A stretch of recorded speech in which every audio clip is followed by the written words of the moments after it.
Ahora le voy a dar la palabra al profesor Leonardo Laverde, que aunque no es del Instituto de Filología Andrés Bello, lo integramos al proyecto de investigación sobre el paisaje lingüístico y ahora él va a exponer su trabajo. Mi presentación se llama Análisis comparativo del lenguaje evaluativo en dos muestras del discurso público-cultural del Centro Cultural de Arte Moderno, CECAM. Bueno, esta presentación se enmarca dentro de un proyecto de análisis de cómo las organizaciones culturales venezolanas negocian y construyen su identidad institucional a través de distintas manifestaciones de su discurso público.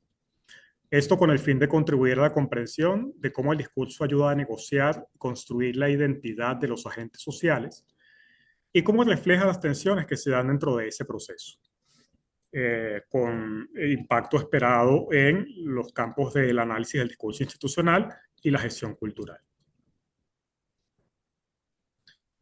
Bien. Las, perdón. Las organizaciones culturales constituyen un actor central en la construcción de identidades y relaciones sociales dentro del espacio público cultural urbano. Esto, bueno, es por el prestigio con el que cuentan, los recursos que tienen, la valoración, su valoración social. Sin embargo, este rol no es asumido automáticamente por la ciudadanía, por las audiencias, por los públicos, sino que debe ser negociado y construido con una variedad de actores que incluyen tanto el Estado como el público, los creadores y los agentes culturales especializados. Por lo tanto, la relevancia de las instituciones culturales no está dada y no solamente depende del manejo que tengan sobre determinados bienes o servicios culturales, sino que también pasa por la manera en que construyen su posición y legitiman su propio rol en la sociedad y en relación con otros actores sociales a través de su discurso público.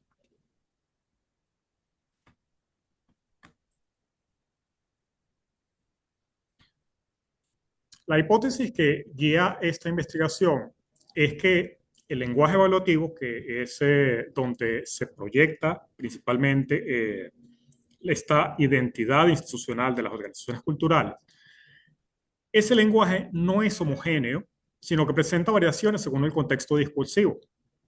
Estas variaciones no responden únicamente a las convenciones propias de cada género, sino que puede revelar tensiones entre los objetivos programáticos de la institución, que serían la identidad declarada, la identidad que oficialmente las organizaciones culturales manejan sobre sí mismas, y su práctica comunicativa cotidiana, o, por llamarlo así, su identidad operativa. Y la hipótesis también incluye el hecho de que estas variaciones pueden deberse a que responden a distintos paradigmas de acción cultural. Los paradigmas de acción cultural, en términos de García Canclini, tienen que ver con las concepciones que tienen los actores culturales acerca de lo que es la cultura y cuáles son los roles que desempeñan diferentes actores culturales como las organizaciones o instituciones culturales. Eh, También una posible explicación de esas variaciones en el lenguaje evaluativo tienen que ver con las distintas instancias de legitimación con las que tienen que lidiar las organizaciones culturales. Por ejemplo, el campo cultural especializado y demandas sociales contemporáneas relacionadas con un paradigma performativo de la cultura como recurso. Explico esto último. Judy se plantea que en las últimas décadas ha surgido dentro del sector cultural un paradigma de acción cultural que valora la cultura no por su valor intrínseco, sino por su potencial para el desarrollo económico y social y comunitario. Mientras que el paradigma tradicional, el que maneja el campo cultural especializado, sí plantea que la cultura tiene un valor intrínseco, ¿verdad? Que está más allá de cualquier otra consideración. Entonces, las instituciones culturales actuales, contemporáneas, para asegurar su sobrevivencia, no se basan únicamente en las concepciones de cultura y de sus roles tradicionales, sino que también responden a estos nuevos paradigmas y mi idea es que esas tensiones entre diferentes concepciones de la cultura y dentro de las tradiciones culturales se reflejan en el lenguaje evaluativo. Bueno, el objetivo general tiene que ver con identificar diferencias en el lenguaje evaluativo de dos géneros del discurso público de organizaciones culturales venezolanas. El discurso programático accesible en las páginas web institucionales y el texto de sala, con el fin de comprender cómo estas instituciones construyen y negocian su identidad y su subjetividad frente a diferentes instancias de legitimación, los roles tradicionales y las demandas sociales contemporáneas. Como objetivos específicos se incluyen analizar el lenguaje evaluativo en cada texto aplicando los subsistemas de actitud, afecto, juicio y apreciación y compromiso, polifonía, sesión de voz de la teoría de la valoración, con énfasis en cómo contribuyen a construir la imagen de la institución, la del destinatario y el vínculo entre ambos. También comparar los perfiles evaluativos de ambos tipos de discurso para detectar tensiones entre la identidad institucional proyectada programáticamente y la que opera en la interacción cotidiana con el público. Como parte de mi marco conceptual, manejo pues las nociones de discurso público-cultural, que son las que permiten delimitar el corpus, lenguaje evaluativo, que es la que nos ofrece la vía de análisis, y la perspectiva de la gestión cultural, que le otorga relevancia social a la cuestión. Entendemos por discurso público y cultural el producido o difundido por instituciones culturales en el espacio público, ya sea este físico, en otras palabras, el paisaje lingüístico, o virtual. Tal como expresa en Laundrie Borges, en relación con los textos expuestos en el espacio público, el discurso público tiene tanto funciones informativas como simbólicas, y estas últimas son las que contribuyen a expresar, posicionar, legitimar y valorar identidades dentro de un contexto determinado que, bueno, es el foco de interés de esta investigación. Las dos manifestaciones de discurso público que nos proponemos comparar, que tienen que ver con el espacio virtual y el espacio físico. En el espacio virtual, sus manifestaciones concretas son el discurso programático y la autodescripción web. Es decir, esos textos que en las páginas web de las instituciones usan para describirse a sí mismas y que suelen estar encabezadas por etiquetas como quiénes somos, misión y visión, nosotros, etc.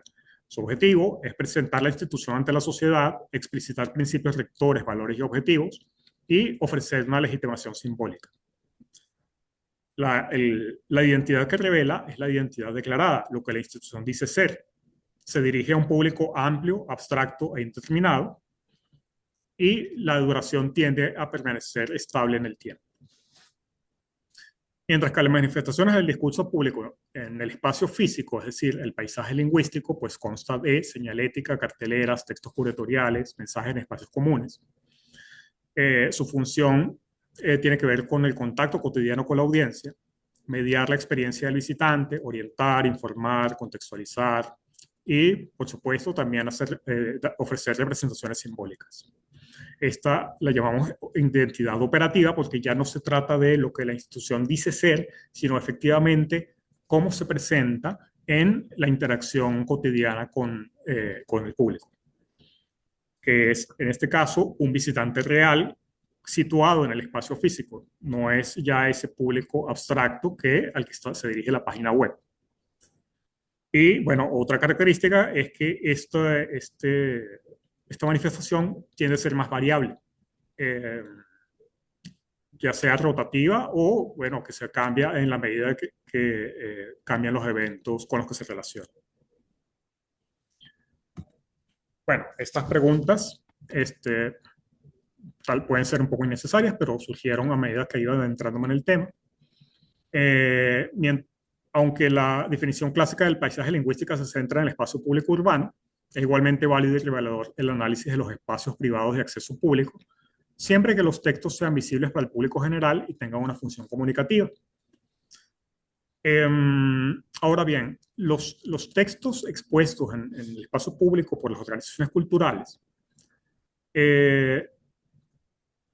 a pesar de que, aunque sean organizaciones culturales privadas, como es el caso de las que estoy estudiando acá, suelen ser consideradas top-down.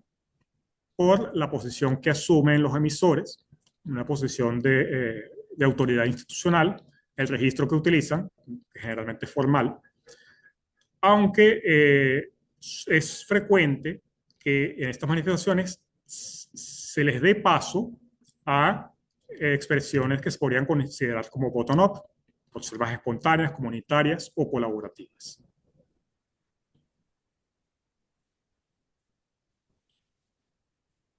Llamamos el lenguaje evaluativo al conjunto de recursos lingüísticos mediante los cuales los hablantes se posicionan subjetivamente frente a lo que dicen, manifestando juicios, valoraciones, afectos y tomas de postura.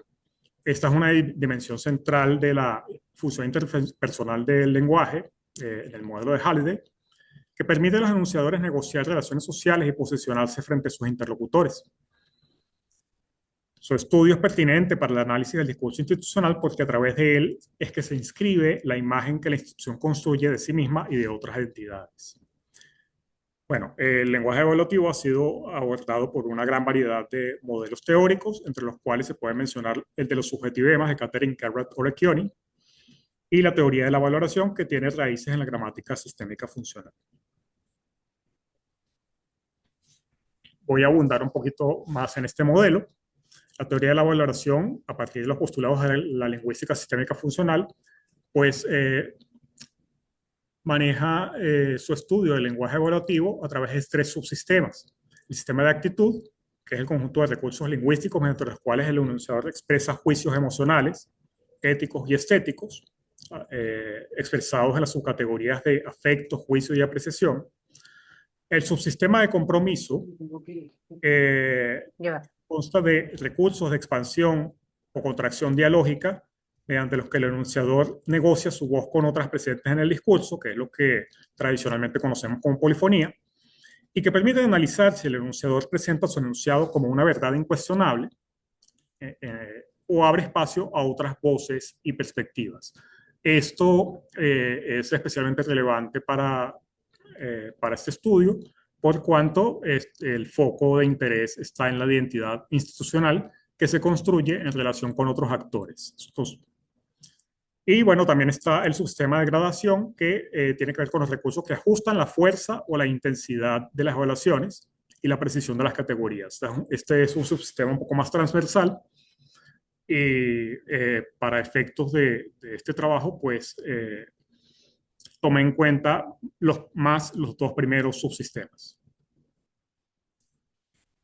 Por último, la perspectiva de la gestión cultural, pues es la que le otorga la relevancia social a un trabajo como este, pues eventualmente podría permitir a los gestores evaluar la coherencia de su discurso público y visibilizar contradicciones que podrían afectar la conexión con la audiencia.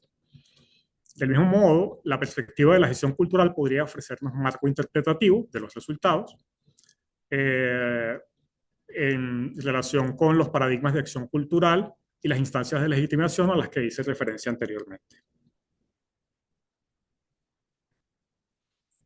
La metodología que seguimos es un enfoque cualitativo y comparativo interpretativo basado en el análisis lingüístico del discurso, inspirado en los sistemas de actitud y compromiso de la teoría de la valoración.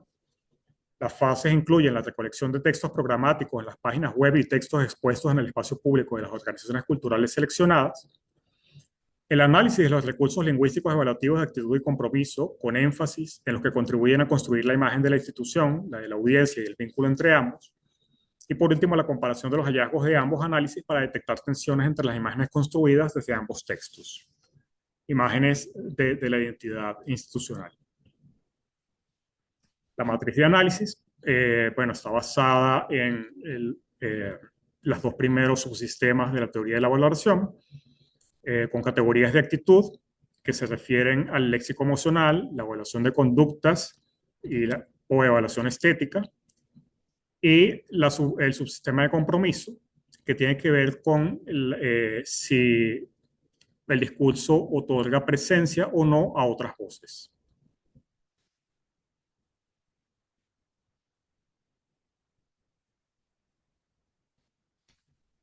El corpus recolectado para este proyecto incluye 2 textos de autodescripción web y 60 textos del paisaje lingüístico del Centro Cultural de Arte Moderno, así como 17 textos del paisaje lingüístico de Fundación La Poeteca. El corpus correspondiente al paisaje lingüístico de ambas instituciones consta principalmente de textos informativos, señalética principalmente, y el discurso curatorial, siendo este último el más propicio para el análisis evaluativo. Para futuros estudios no se descarta la ampliación de este corpus mediante nuevas actividades de recolección en las demás instituciones, dado que, como mencioné antes, el paisaje lingüístico de las organizaciones culturales tiende a ser efímero o rotativo, o bien incluyendo otras instituciones de otro perfil, del sector público o de otros sectores de la ciudad, que presumiblemente podrían presentar, su discurso público podría presentar características diferentes. Para este primer acercamiento se eligió instituciones del municipio de Chacao porque tiene pues un movimiento cultural importante, denso, dinámico y visible, que permite pues, observar la construcción de vínculos entre instituciones públicas bajo condiciones controladas. Más tarde, los resultados de esta investigación se pueden pues, comparar con nuevas investigaciones en otros sectores de la ciudad o, por ejemplo, en instituciones públicas. Bueno, aquí hay algunos de los textos que componen pues, el corpus recolectado en el Centro Cultural de Arte Moderno. Pueden observar allí que algunos de las muestras tienen que ver con el discurso curatorial. Son textos, los llamados textos de sala, que acompañan las exposiciones y explican o intermedian la relación entre el visitante y las obras de arte. Y también señalética, indicaciones de lugares dentro de la institución, señales que indican las normas a seguir, o identificación de los espacios. Aquí tenemos otras muestras de textos. Estos son de Fundación La Poeteca. También incluye un texto curatorial, dado que, aunque se trata de una fundación dedicada a promover la lectura y la escritura de poesía, contiene un espacio para la exposición artística, también incluye entonces discurso curatorial. Hay señalética, hay textos que indican normativas, y hay un par de elementos muy interesantes. Por ejemplo, este que ven aquí en el centro es un libro expuesto, perdón, aquí abajo, es un libro de los publicados por la Fundación que está expuesto como parte del paisaje lingüístico, como si fuera una obra de arte. Hay otra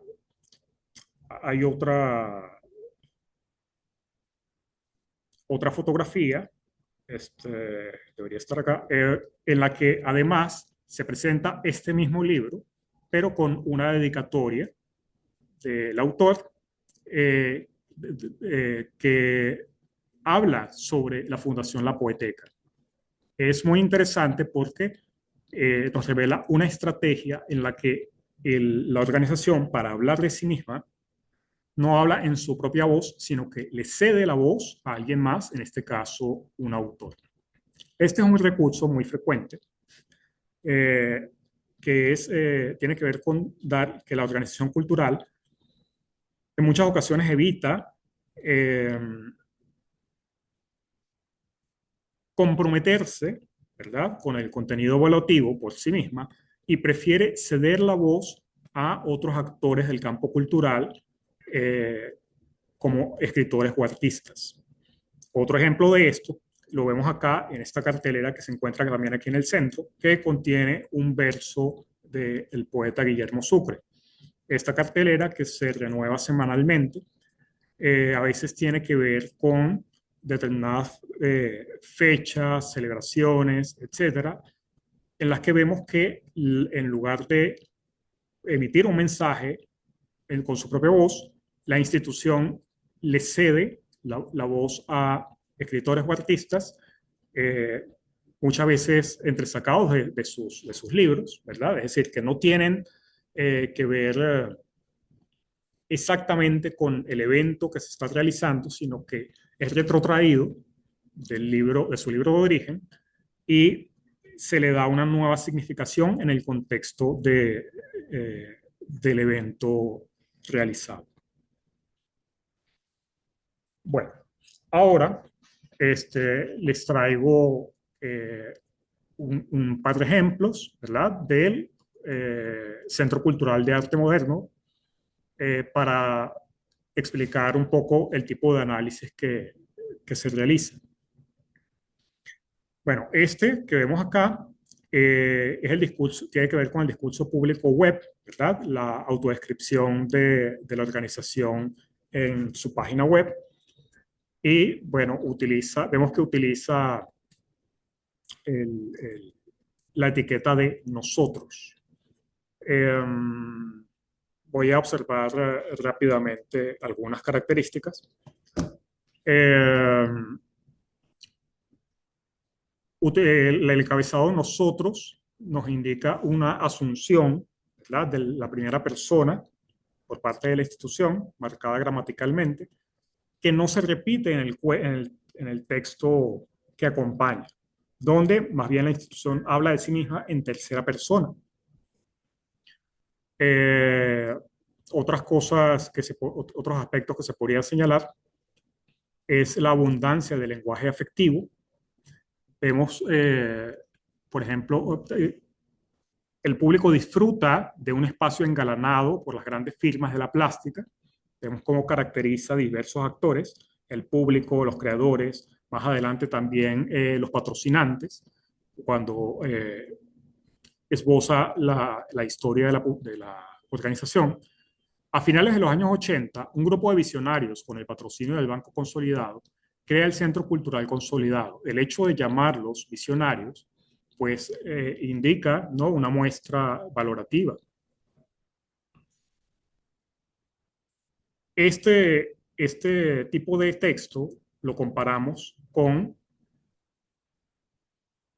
perdón, entre los hallazgos que se tienen del análisis de este texto, encontramos abundancia del léxico afectivo, eh, hay presencia de léxico de juicio y léxico apreciativo, en general positivo y en relación con otros actores, como son el público, la propia institución, patrocinantes, y en lo que se refiere a la categoría de compromiso, pues alude a las voces de público, creadores y patrocinantes, utiliza el eslogan como un elemento de intertextualidad, el espacio que nos une.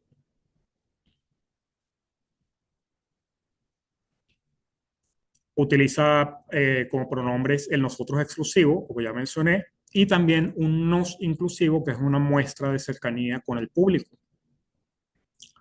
A pesar de eso, no hay apelaciones directas, el registro es formal, es decir, no hay vocabulario de familiaridad, y la distribución de roles que resulta de esta escenografía eh, consta de una institución que se asume como mediadora entre creadores talentosos y activos y un público sensible pero pasivo. Es decir, aunque se otorgan al público actitudes, son actitudes pasivas. Disfruta también habla de un espacio confortable, refiriéndose pues a la sensibilidad del público, pero todo lo que tiene que ver con actividad es asignado a los creadores. En ese sentido, la institución se asume como mediadora entre creadores y audiencias.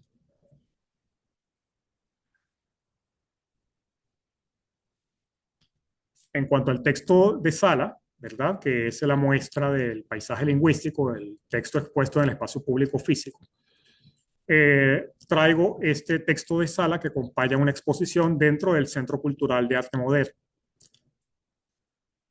Voy a leerlo ya que es corto. Anarquía.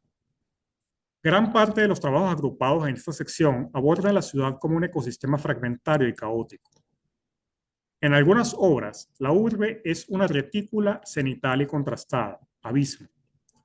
En otras, es una topografía irregular con superficies reflectantes y geometrías dislocadas, piel anárquica, broken mirror.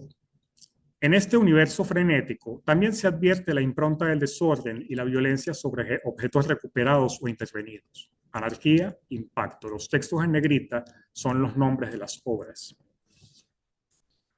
Una cosa que salta a la vista aquí es que, a diferencia del texto que vimos en la página web, no abunda el léxico afectivo, pero sí hay abundancia de léxico valorativo, pero que no es asumido por la institución, sino que es atribuido ni siquiera al creador, ni siquiera al artista, sino a las obras mismas. La inclusión de los títulos de las obras también es muestra de inclusión de la voz de las obras dentro del discurso de la institución.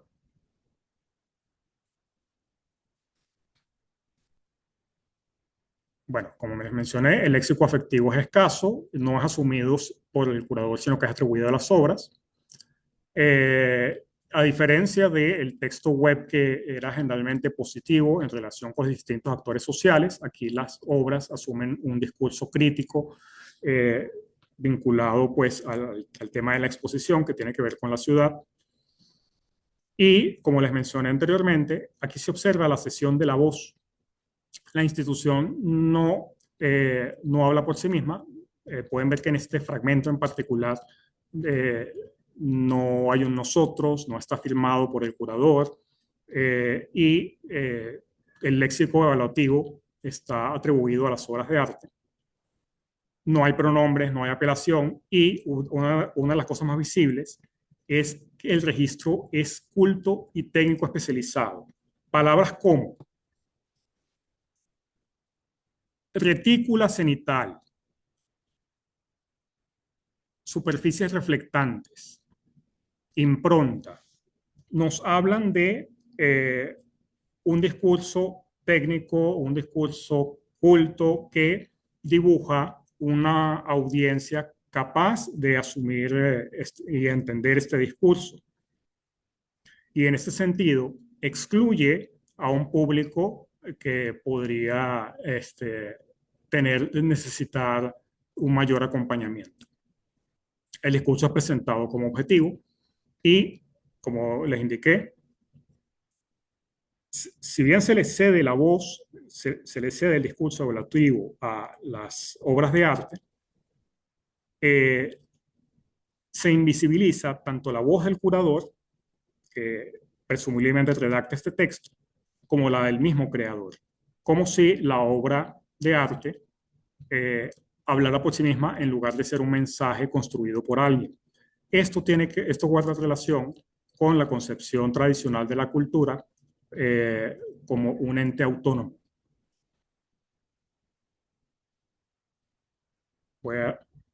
Bueno, esto es la comparación de los tipos de discurso. Voy a ir directamente para acá. Entonces, de la comparación entre la autodescripción web y el texto de sala, observamos que mientras en la autodescripción web se dibuja una identidad institucional afectiva, mediadora, unificadora, que, bueno, ejerce una labor de mediación entre unos creadores dotados de talento con una audiencia sensible, pero pasiva. En el texto de sala, por el contrario, se asume un discurso autorizado, técnico, competente y distante, que se dirige a un público igualmente competente y especializado. Mientras que en la autodescripción web, bueno, el público representado era sensible pero pasivo. En cuanto a la relación que se dibuja entre la institución y sus audiencias, en la autodescripción web es asimétrica pero afectiva, como demuestra la abundancia del léxico afectivo que se mostraba allí, mientras que en el texto de sala la relación es mucho más distante y jerárquica. Es básicamente informativo, la institución habla desde una autoridad basada en la competencia y en el conocimiento. Aquí podemos ver una primera, lo que se podría interpretar como una confirmación de la hipótesis, en el sentido de que el texto que encontramos en la autodescripción web podemos asociarlo más con las demandas sociales contemporáneas que intentan vincular la cultura como motor de desarrollo social y comunitario, y en ese sentido debe presentar un discurso mucho más abierto, más afectivo, ¿verdad? Mientras que el texto de Sala corresponde a una concepción tradicional de la cultura como ente autónomo que requiere de un público con la sensibilidad y el conocimiento necesarios para poder interpretar y disfrutar de ese discurso. Bueno, esto tiene que ver con el hecho de que las organizaciones culturales muchas veces evitan asumir el lenguaje evaluativo y lo ceden en los creadores o las obras. Bueno, la continuación de esta investigación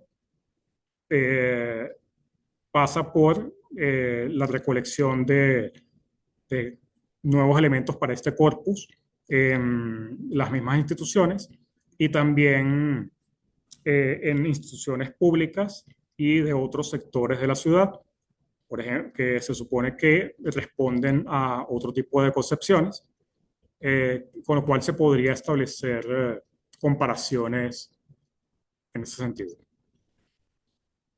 Gracias.